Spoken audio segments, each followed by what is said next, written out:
The British don't seem to realise the scale of the massacre they've effected until on the 21st September they march out of the Red Fort to follow the rebel army as they travel south to Lucknow. And this is what they see as they march through the city. The march was simply awful. This is Richard Barter. Our advance guard, consisting of the cavalry and artillery, had burst and squashed the dead bodies which lay swelled to an enormous size in the Chandni Chowk. And the stench was fearful. Men and officers were sick all round, and I thought we'd never get through the city. It was a ride I don't care ever to take again. And the horse felt it as much as I did, for he snorted and shook as he slid rather than walked over the abominations with which the streets were filled. In many instances, the positions of the bodies were appallingly lifelike. Some lay with their arms uplifted as if beckoning. And indeed, the whole scene was weird and terrible beyond description. Zafar is put on trial. The entire area between the fort and the Jama Masjid is bulldozed, is destroyed, is dynamited. The order goes down to level the entire city. And only the arrival of John Lawrence after 3 months stops this.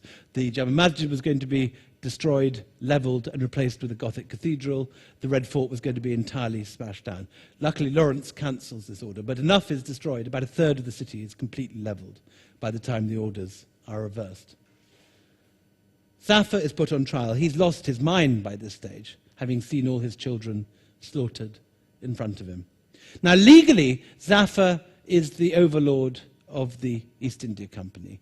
The British have the right to trade in India through the Charter of Queen Elizabeth I.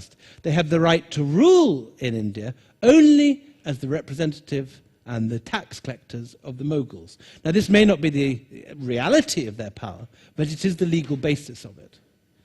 So the idea of putting Zafar on trial as a rebel is a direct inversion of the reality.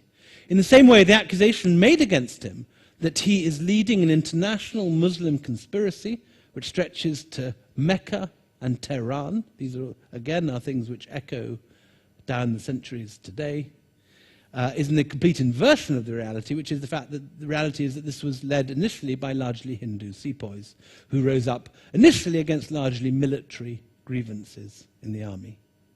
So this is not the finest hour for British justice. The 5 military judges anyway don't speak Hindustani, which is the language of the defense. And Zafar and his wife, Zinat Mahal, are sentenced to exile and transportation to Burma. They can't be hung because Hodgson has promised them their life, but they are given the highest penalty that the court is capable of, which is transportation. The night before Zafar is expelled from the city and the palace of his forebears, after 332 years,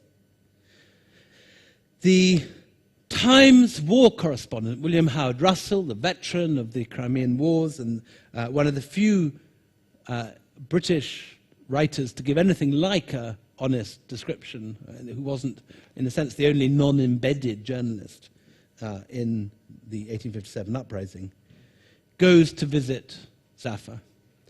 He's been told that this man is the evil genius, the bin Laden of his day, pulling 1 million spider webs towards conspirators in all directions, and with links to Tehran and so on.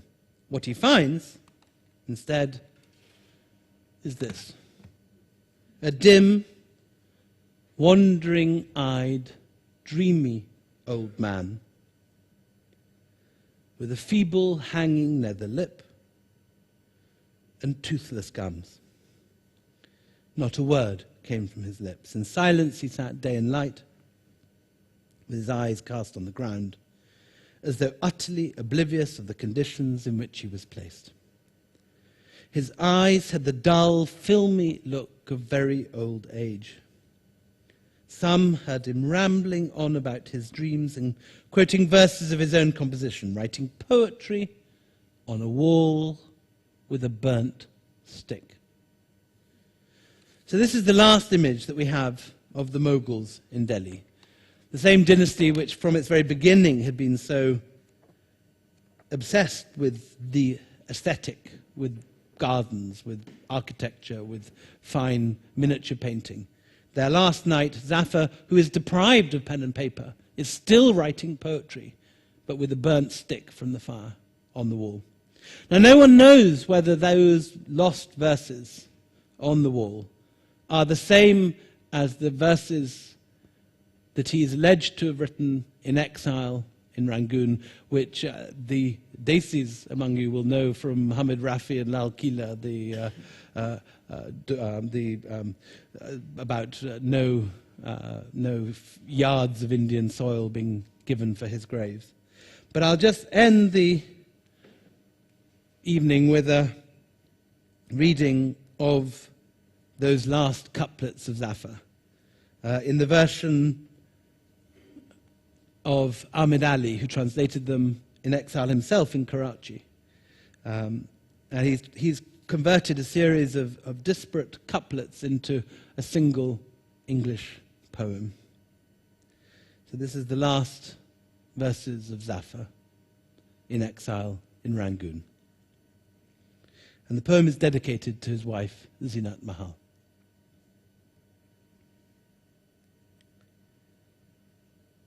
When, in silks, you came and dazzled me with the beauty of your spring, you brought a flower to bloom, love within my being. You lived with me, breath of my breath, being in my being, nor left my side. But now the wheel of time has turned, and you are gone, no joys abide. You pressed your lips upon my lips, your heart upon my beating heart. And I have no wish to fall in love again. For they who sold love's remedy have shut shop, and I seek in vain. My life now gives no ray of light. I bring no solace to heart or eye. Out of dust to dust again, of no use to anyone am I. Delhi was once a paradise, where love held sway and reigned, but its charms lie ravished now, and only ruins remain. No tears were shed when shroudless they were laid in common graves. No prayers were read for the noble dead. Unmarked remain their graves. The heart distressed, the wounded flesh, the mind ablaze, the rising sigh, the drop of blood, the broken heart, tears on the lashes of the eye. But things cannot remain, O Zafar, thus, for who can tell? Through God's great mercy and the Prophet, all may yet be well. Thank you very much.